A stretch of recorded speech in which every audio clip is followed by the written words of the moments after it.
Fala galerinha do xadrez, tudo beleza? Muita gente acha que Mikhail Tal era um blefador, saía sacrificando peças, às vezes funcionava, às vezes não, e ele fazia isso para evitar chegar no fim de jogo porque ele não sabe jogar, ele só sabe fazer tática, né? Olha galera, se isso fosse verdade, ele não teria sido campeão do mundo. Campeão do mundo tem que ser bom em todas as fases do jogo, abertura, meio jogo, finais, bom de estratégia, bom de tática, e claro, mesmo assim cada jogador consegue ter o seu estilo. Algum vai ter um estilo mais agressivo, algum vai ter um estilo mais posicional. No entanto, todos, para chegarem a campeão do mundo de xadrez, tem que ser claro, exímio em todas as etapas do jogo. Será que o Mikhail Tal, o mago de Riga, sabe jogar bem um final? Ah, galera, vocês vão ver essa partida aqui, Mikhail Tal contra Giannis Clavins, e essa partida é sensacional. E antes, uma dica para você que quer melhorar no xadrez: consistência é melhor que intensidade. 15 minutinhos por dia pode melhorar, elevar o teu xadrez de uma maneira absurda. Conhece o aplicativo 8chess? O 8chess pode te ajudar muito nesse caminho de melhorar no jogo de xadrez. Pouquinho por dia e você chega lá. Fica a dica, aplicativo 8chess, baixe hoje mesmo. Mikhail Tal abre a partida com peão dama D4. Temos aqui D5 pelo Giannis, peão dama C4, gambito da dama C6, defesa eslava. É uma das maneiras de recusar o gambito da dama. No entanto, quem ganha o nome de gambito da dama recusado é esse lance, mas C6 também recusa o gambito, mas recebe o nome de defesa eslava. Cavalo F3, cavalo F6, os cavalos são desenvolvidos, e aqui E6, essa formação recebe o nome de defesa semi-eslava. E3 foi jogado pelo Mikhail Tal, cavalo BD7, até aqui desenvolvimento padrão, dama Macedônia, bispo D6, né? Esses dias, dama Macedônia é a dama em C2. Outro dia o cara me falou, dama G2, por favor, dama Argedon. Eu vou usar dama Argedon também daqui pra frente. E torre B8 é o Tony Belotto. Bom, vamos lá. Se você souber de mais alguma, poste aí nos comentários, né? Daqui a pouco a gente tem tem jargão aí pra todas as casas do tabuleiro. Bom, o bispo D2 foi jogado, a gente vai criar uma nova notação. Roque coloca o rei em segurança, grande roque foi jogado pelo mago de Riga, e aqui C5 tentando abrir linhas de ataque para cima do rei do Mikhail Tal. A partida já começou tensa. E4 ataca ao centro, temos aqui peão toma atacando o cavalo. Vários lances são possíveis aqui, né galera? Quando a gente tem uma tensão dessa aqui no centro, tem muita possibilidade. Tem cavalo por peão, tem esse que foi jogado, tem, sei lá, esse aqui também pode ser jogado, né? Tem muito lance aqui, peão por C4 de repente. Mas a partida seguiu com peão toma. Mikhail Tal recupera o peão, cavalo por D4 foi jogado, bispo C5 vem para o ataque, e aqui o Mikhail Tal segue com o lance bispo G5 interessante. Uma das maneiras de proteger aqui o peão, porque coloca uma cravada para cima do cavalo. E ao mesmo tempo traz uma defesa para o cavalo e uma pressão na coluna D. Interessante, H6 foi jogado, bispo H4, e aí? Será que dá para jogar um G5 aqui contra o mago de Riga para tentar ganhar um peão? Eu acho que não valeria muito a pena, que o mago já ia rasgar um H4, já ia começar um ataque furioso para cima do rei do Giannis. Então, galera, às vezes ganhar um peão, né, se você vai estragar toda a defesa do seu rei para ganhar um peão, tenha certeza antes, né, absoluta, de que isso não vai virar contra você.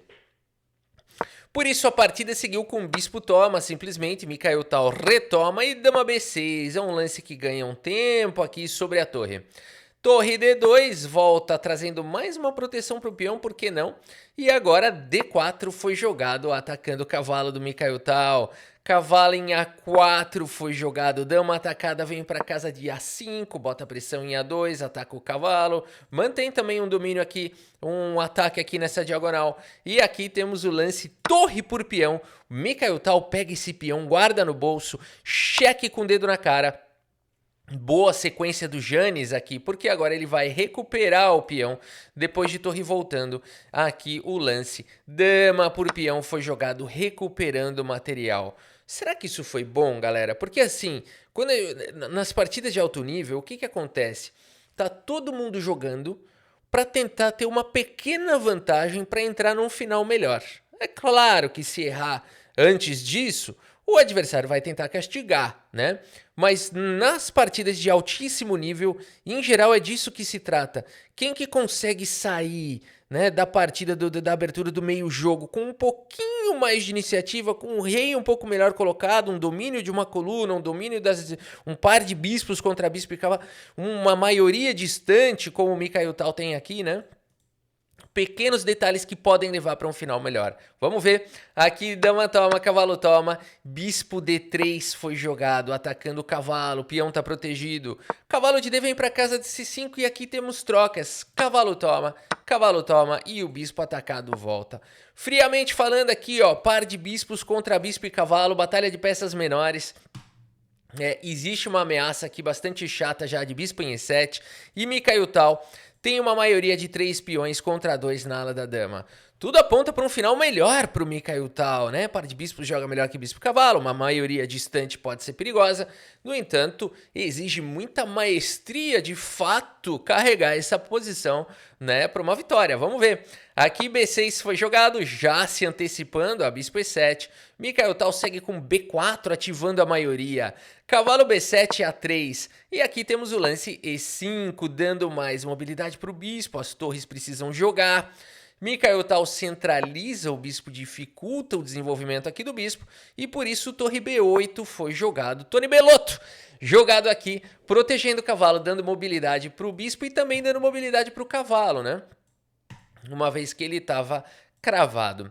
Bispo G3, o Mikhail Tal já vai para cima aqui dessa estrutura, a torre E8 foi jogado, faz a proteção do peão. E aqui parece, portanto, que o Janis conseguiu se salvar, mas o Mikhail Tal ganhou a iniciativa, ele continua jogando com energia. Bispo C6 ataca a torre. A torre em E7 foi jogado. Rafa, torre E6, aqui o que acontece? Torre E6 também é possível, provavelmente bispo D5, colocando pressão na coluna F, e a outra torre vem para o jogo, e não dá para jogar F6, né? Esse aqui é o problema dessa linha, existe uma pressão no peão e ele é indefensável. Por isso o lance jogado foi torre em E7, e agora o Mikhail Tal segue com torre de H em E1 de qualquer maneira. F6 faz a proteção.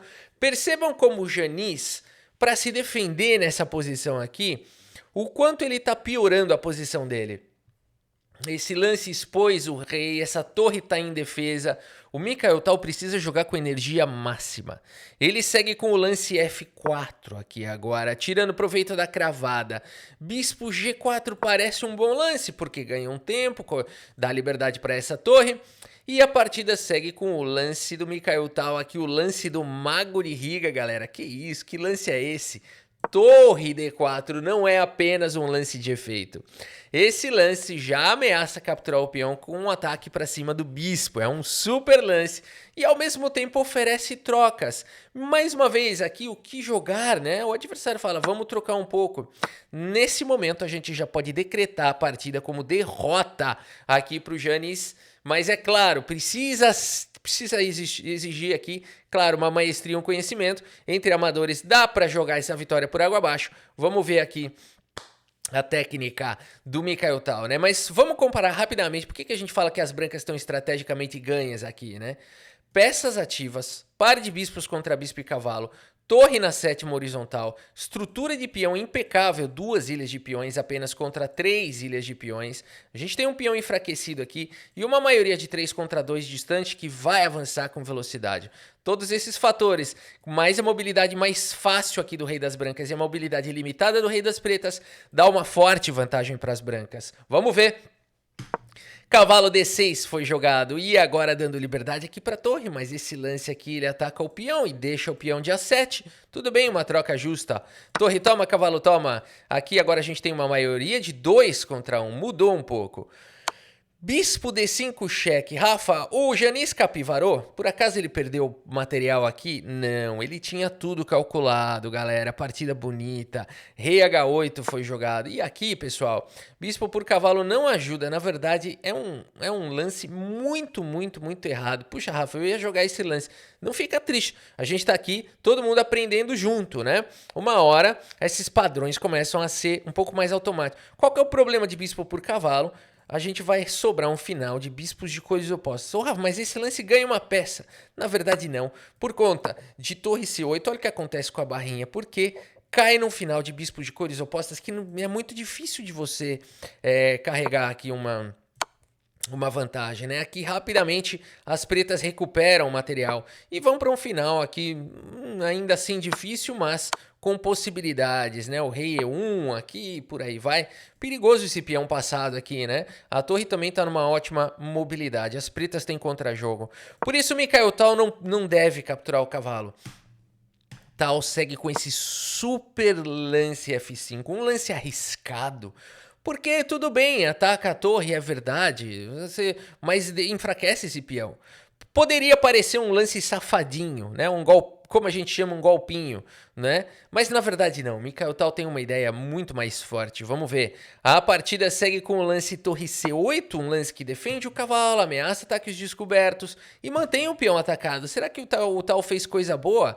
Mikhail Tal segue com bispo em E6. Ele protege o peão, ataca a torre, mantém o cavalo atacado. Seguimos com D3. Que super lance aqui do Janis, cara. Que partida bizarra, né? E agora o ponto todo é que não dá para capturar aqui a torre por conta... Aqui as pretas ganham, pessoal, com D2 seguido de promoção, né? Olha só, a cooperação aqui muito forte entre as peças. O Mikhail Tal estaria levando checkmate aqui em poucos lances. Por isso a partida seguiu agora com o lance bispo em F4, cirúrgico aqui do Mikhail Tal, controlando o avanço do peão, mantendo aqui a torre atacada. O cavalo não consegue sair dando um cheque duplo, né? Se o cavalo estivesse aqui, por exemplo, poderia dar cheque sem se incomodar com a torre, porque seria um cheque duplo, mas isso não acontece nessa posição. Então, de fato, a torre atacada precisa ser movimentada. Torre D8 foi jogado, trazendo suporte, ameaçando avançar. E deixando o cavalo, olha que partida bonita, olha que partida bonita. Mikhail Tal segue capturando o cavalo, mas agora D2 e aqui vai promover? Não, porque bispo por D2 foi jogado. Rafa, o Mikhail Tal tem uma peça a mais, ele vai ganhar. Não é tão simples. Em torre C8 vai recuperar material, a força. Não tem uma maneira de defender esse bispo. E agora, o que o Mikhail Tal vai fazer?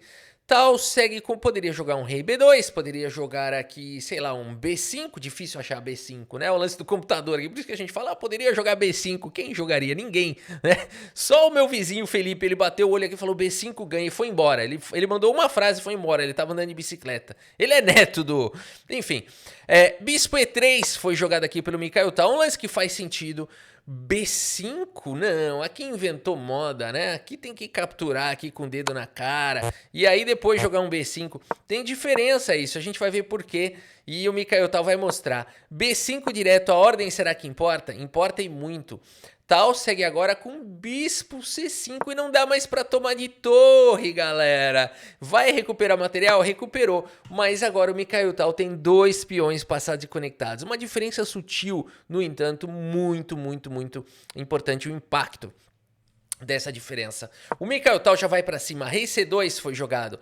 Bispo por F5 com cheque. Rei C3 e bispo E6. Poxa, o Janis parece que fez a coisa perfeita. A quantidade de material tá igual. Mas, mais uma vez, no xadrez não se importa, não é relevante. Não se trata apenas de quantidade de material, mas também a atividade das peças, cooperação entre as peças. Vejam, a qualidade do rei do Mikhail Tal melhor que a qualidade do rei do adversário. Vejam, 2 peões passados conectados com mobilidade contra um peão passado bloqueado e uma maioria que não começou a avançar. Mikhail Tal segue com A4 sem perder tempo. Aqui já não tem mais jeito. Torre D8 vai pro contra-jogo. Bispo bloqueia a torre. Bispo D5 foi jogado, controlando a casa de promoção, atacando o peão do Tal. O Tal não perde tempo, galera. Poderia jogar um G3, não há nada de errado em jogar um G3 aqui. O Tal mostra o nível de jogador de finais que ele é. B5 sem perder tempo. Bispo por G2, uma maioria de 3 contra 1. Que adianta, uma maioria que mal começou a andar, uma maioria paralisada. Mikhail Tal segue com B6 disparando o peão. Rei G8 é um lance triste. A5 foi jogado, G5 tenta alguma coisa em vão. A6 dispara, F5 é um lance devagar. Torre C7 foi jogado pelo Mikhail Tal, preparando agora a finalização. Simplesmente vai jogar B7, simplesmente vai jogar Torre C8. Essa galera aqui ficou na expectativa. F4 é o lance do peão, ele fala, eu ainda tenho esperança, mas depois de B7, o rei fala, chega! E o Janis abandona aqui a partida.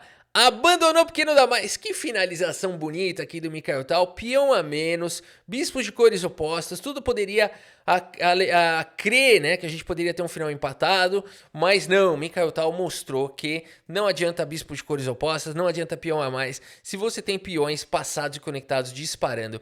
E aqui abandonou porque não dá mais, galera. O que você vai fazer aqui? Vou jogar bispo H3, por exemplo. Vamos colocar uma possível continuação.